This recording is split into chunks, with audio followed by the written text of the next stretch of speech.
Greetings everyone, I'm the2nd, and welcome to Five Nights at Freddy's.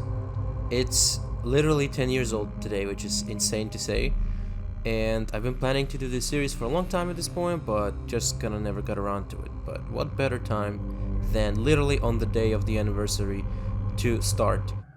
I don't even know what to say, honestly. I've been following this series literally since this game came out. So it's been like a gigantic part of my life at this point. I don't want to yap too much. I will talk during the gameplay. But for this series in general, I didn't play any official games. That's really strange, but I've only played fan games so far for the retrospective series. But that's going to change today. And I did play FNaF 1 on my old channel, but that's a whole other thing. Funny enough, I called it like a Grandmaster playthrough or something. I really thought I was hot shit back then, but I wasn't really at all. I couldn't beat Night 4, so yeah. I actually am way better now at the game, but in this series we're going to be talking everything: history, exploits, certain bugs, and rare things, and technical information, the lore, what was happening at the time. Basically, trying to cover everything when it comes to this game as much as I can. I'm going to do my best. But yeah, let's without further ado, I think you need to hold delete. There we are. All right, let's go. New game. You can go straight to night 1, it just doesn't show you the newspaper. And yeah, there's no time to read this at all. So that's one of the things that really bugs me about this game, is that you can never read those in time. Man, it's good to be back. What up, gang? How you doing? This game is extremely antiquated because it's got such low resolution. It even has trouble running on my computer a little bit because like you have to like go into the window again.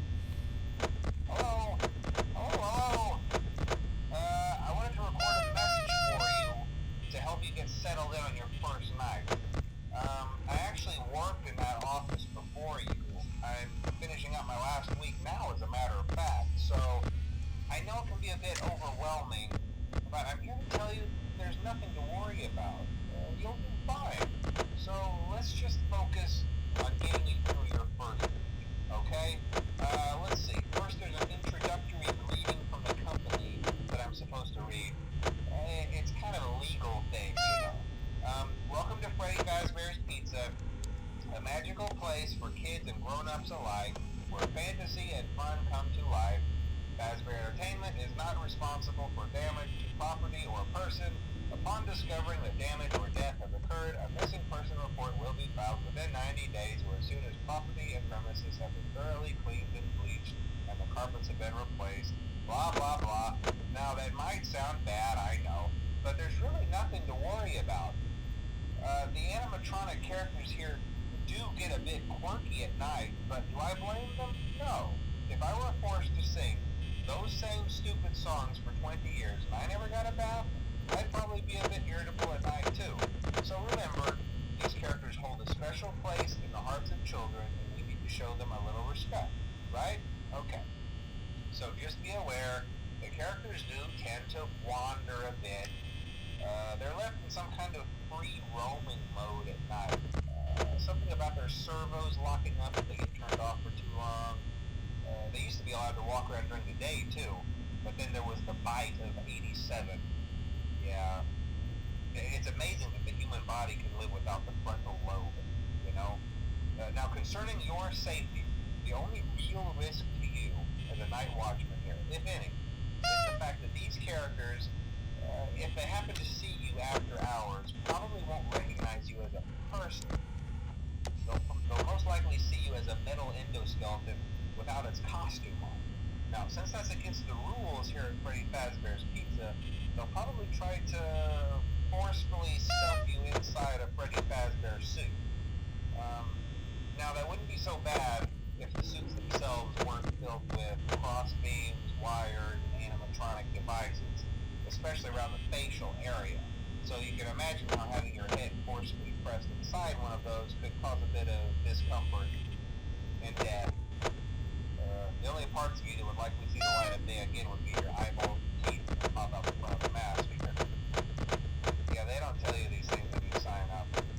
But hey, first day should be a breeze. I'll chat with you tomorrow. Check those cameras and remember to close the doors only if absolutely necessary. Gotta Alright, so he talked for like 2 hours straight. What I was going to say is that the resolution for the game is quite low, so it actually has a little trouble running on more modern systems. There you are. Alright, so yeah, literally night 1, there's nothing to see. There's nothing interesting going on this night. I do though, I kind of am wasting a little bit too much energy. So, one of the things I was trying to do in this game before, was to trigger Easter eggs such as that one. That was cool. I don't know how common that is. I think that's pretty common, so it's not like a big deal.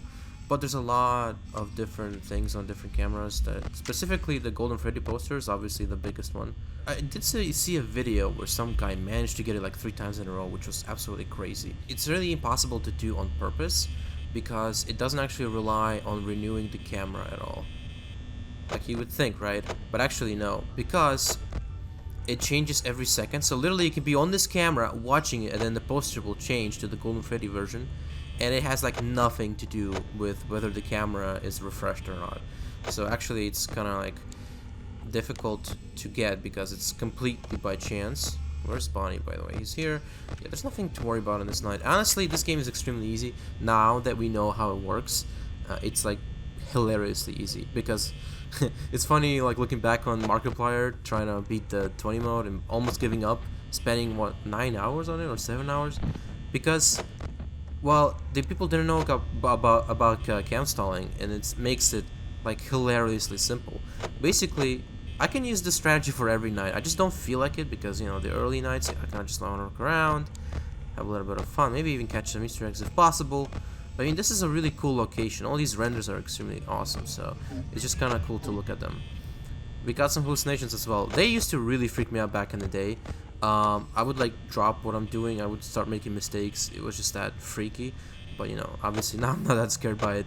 It's because I know this game too well. But when this game came out, it was just something else.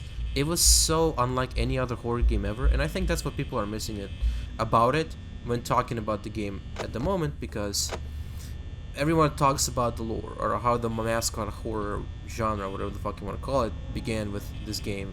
But it's really not about that. Like, obviously the lore is a big component of why this game succeeded as a franchise in general as well.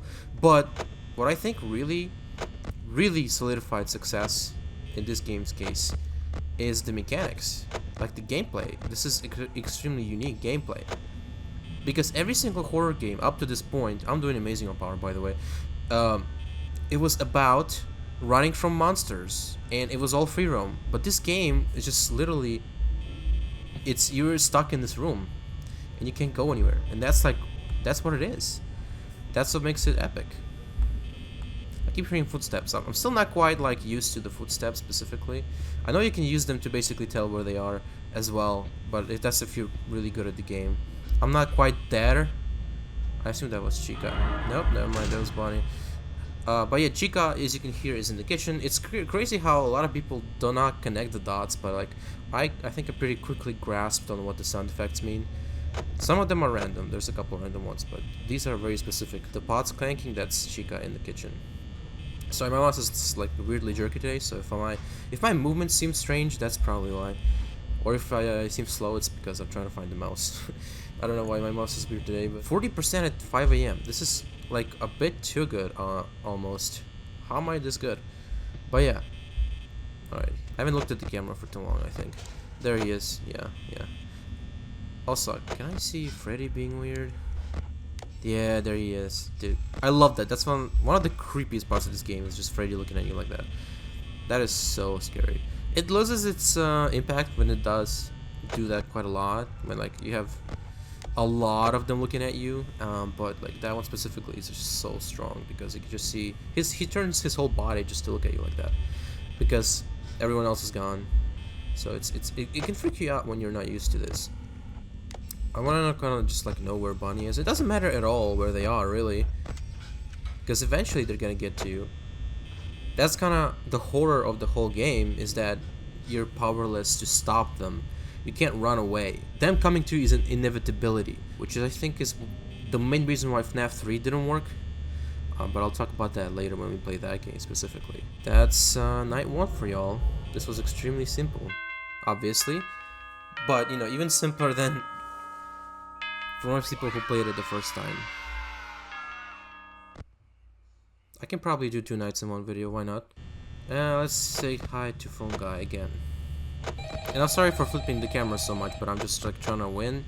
I know on early nights it doesn't matter that much, but I still want to prevent Foxy from getting out. Just because I don't want to worry about having to look at something. Hello? Hello? Well, if you're hearing this and you made it to day 2, congrats. I won't talk quite as long this time since Freddy and his friends tend to become more active as the week progresses. It might be a good idea to peek at those cameras while I talk, just to make sure everyone's in their proper place, you know. Interestingly enough, Freddy himself doesn't come off stage very often. I've heard he becomes a lot more active in the dark, though, so hey, I guess that's one more reason not to run out of power, right? I also want to emphasize the importance of using your door lights. There are blind spots in your camera views, and those blind spots happen to be right outside your doors. So if you can't find something or someone on your cameras, be sure to check the door light. You might only have a few seconds to react. Not that you would be in any danger, of course. I'm not implying that. Also, check on the curtain in Pirate Cove from time to time. The character in there seems unique in that he becomes more active if the cameras remain off for long periods of time. I guess he doesn't like being watched. I don't know. Anyway, I'm sure you have everything under control. Talk to you soon. Alright, well, that was an interesting phone call. It was basically giving us some basic tutorial stuff, but that's what I like about the phone guy so much, is that you really have to pay attention to what he's saying. And then if you don't get it, because you're not listening, you know, you can't blame the game, you have to blame yourself only for not paying attention. Even though this is not an explicit tutorial tool, right, like it's not a screen that pops up and say, hey, that's how you treat the game. It's still, you know, clearly there to help you. But the thing is, it's not always there to help you. Sometimes he's just telling you bullshit. And that's what makes it great, is because you have to make your judgment when it comes to phone guy's information and be like, okay, that's not true, that's true. Or sometimes you're just gonna have to go through trial and error, which I think is one of the main components of FNaF, is the trial and error aspect. And I could have been doing better on power. Bonnie here is kind of an asshole right now. I think he can hear his footsteps, but he's gonna leave. Let me try doing that. Let me try just listening to the footsteps and see if yeah, see? So you can use the sounds to advantage. It's just they're not so clearly telegraphed as they are in the other games. One of the misconceptions about Foxy is that literally Phone Guy said he reacts to cameras being off for a long amount of time. All you need to do is just constantly, you know, flip the tablet up, and that will stall Foxy. Basically, in the 20 mode, I'm gonna be doing that. It's extremely easy, by the way, compared to other FNaF challenges. That's like nothing. You can beat it in one try if you just know how, and that's basically, you gotta flip this as much as possible. Like basically like what I'm doing right now. That's how you beat the 20 mode. That's how easy it is, which is, again, like I said, funny because back in the day it was a torturous nightmare because people just didn't know the mechanics that well. But yeah, that's basically how you do it. I just want to know where everyone's at, just like out of curiosity's sake. And sure, I guess Bonnie. I couldn't find Bonnie for a second there. Like I said before, it doesn't matter where they are. Okay, and this game also has a problem. It's mainly with Freddy, but sometimes there are multiple animatronics in one place, and the game only has one render for that camera, so it's gonna pick one of them to show up, even though there's both of them in that camera. You just cannot see. It's actually a huge flaw with the game because, like, I know that because I'm a nerd in FNaF, but you know, your average Joe will have no clue that that's how it works, and they will be trying to find an animatronic and they can't do it because literally there's technical reasons, not because it's actually a game working the way it's supposed to. So it'll be quite stupid to die in that circumstance, right? Because how are you supposed to know that the game literally doesn't show you what it's supposed to show you? Really creepy, by the way she looks at you through the window. But yeah, like I was saying, that's really bad, which is something that is usually fixed in the later games. I don't know if FNaF 2, maybe there's also stuff like that. Actually, I think in FNaF 2, it literally just won't let the characters go through if there's someone blocking the way.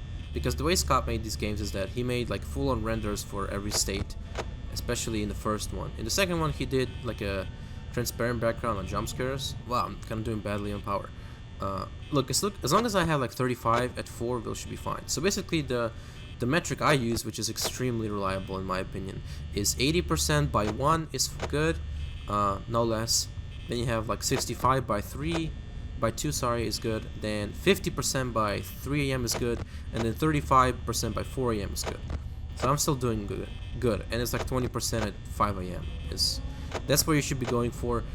Just from personal experience, there's probably better metrics, more specific ones, but those are the ones that really work for me when it comes to tracking how well I'm doing in a game where, you know, power is one of those central aspects. Let me look around for a second, see if I can find something cool to look at. Okay, Chica is all the way there. I don't know exactly how these Easter eggs are triggered, like that one here. It wouldn't be unreasonable to assume it's similar to the way that the Golden Freddy poster works, because it's all in the same game, so, you know, it would be logical, but who knows, maybe Scott coded it differently. I'm not like that big of an expert on the code specifically, although I do know a lot of technical things. For example, if you press Ctrl Escape right now, oh, whoopsie daisy, I thought that's supposed to work. Oh well, I guess let's jump back into the... Oh no, wait, something did happen. Wait, I'm extremely confused. That's the thing about this game, is that it has that like resolution which really fucks with your computer. But what is happening? And why am I still alive? I'm trying to get back into the window, it just wouldn't let me. This is why these games need to be remastered, because of this. I can't get back into it. What I was trying to show you is that when you press Ctrl Escape, it'll pause the game. It's because all these games by Scott, they were made in ClickTeam. ClickTeam has those like specific key shortcuts, or whatever you want to call them, that will do stuff regardless of what the game itself has. It works all the way like exactly the same in every ClickTeam application. So if you ever find yourself struggling, maybe not in this game, but in other ones, press Ctrl Escape and you can pause the night. Okay, I did die, and it actually did scare me. It's like this rectangle on my screen. It's really tiny. I'm going to edit it out in the video because I have a whole bunch of windows open. I don't want to clutter the screen with a bunch of bullshit. I have to restart the game because this is not gonna work. Yeah, I got it. Jesus. Okay, so let me show you another thing you can do. And that's a trick that most people do know about this game. Press CD and plus, I think. Okay, shut up. CD plus on the numpad. There we go. So that's how you skip a night. And you can fake, I don't know, winning the 20 more of this, because you'll still get the star. Also, another thing about ClickTeam specifically, and it works, like I said, in all FNaF games made by Scott, if you press F2, in your case it might be like FN plus F2. There we go. It'll restart the application. So basically it'll start from the first frame, and I know it's technical stuff from ClickTeam. Like if you don't know what ClickTeam is and how it works, you'll be confused. But basically, ClickTeam works with frames. On one frame you have like the game warning screen. On the second frame you have the game menu. On the third frame you have the game itself. On the fourth frame you have like the custom night, for example. That's how usually it works in these games, because they're all like separate parts of the game, separate section, and then the game jumps between different frames depending on what's going on. Like there's a 6 a.m. frame probably that it jumps to once the night is done. That frame will go into 6 a.m. that second frame, right? And then from the 6 a.m. frame, it'll direct you to the menu frame, for example. In this game, usually it takes you to the next night. But anyways, I hope I explained it well enough. It's technical stuff. There's a lot more I want to talk about with this game, but that'll have to wait for future episodes. You can see I can beat Night 2 with no problem. I just ran into an issue because of this game's incredibly low resolution that it fucks with my computer. I cannot do Ctrl Escape because, like, see, I just tried it again and it doesn't work. I cannot get back into the game. Oh, never mind, there I am. Okay, this time it worked, but whatever. I don't think it showed you what I wanted to show you. Anyways, I will definitely get that working eventually. Maybe in the following games, it's actually going to work fine. Also, another problem you will run into is that if you just press escape in any of these games, it'll just shut them down completely, because I don't know why. Scott is just really fucking strange. There's no options menu, but if you hold delete, it'll delete all your data. In some games, you just have to press one key and it'll delete all of your data. It's honestly hilarious how that works. Eventually, he changed it, but like in all these early ones, you just press escape and the whole game closes. It is so weird. It's like very antiquated, which is really a Scott thing, honestly, because he's a really old school gamer. And I hope you guys enjoyed this episode 1. This is extremely exciting because I love revisiting these games and kind of like talking about them, because I have a lot more to say about the game design and like the little tricks and technical stuff. This is just the beginning. This is just episode 1. There's going to be a lot more coming, and it's going to be very, very fun because I aim to beat all of the hardest challenges, except maybe for 50-20 mode. I really want to do that. I actually beat the first game, the third game, and the fourth game completely. I beat everything.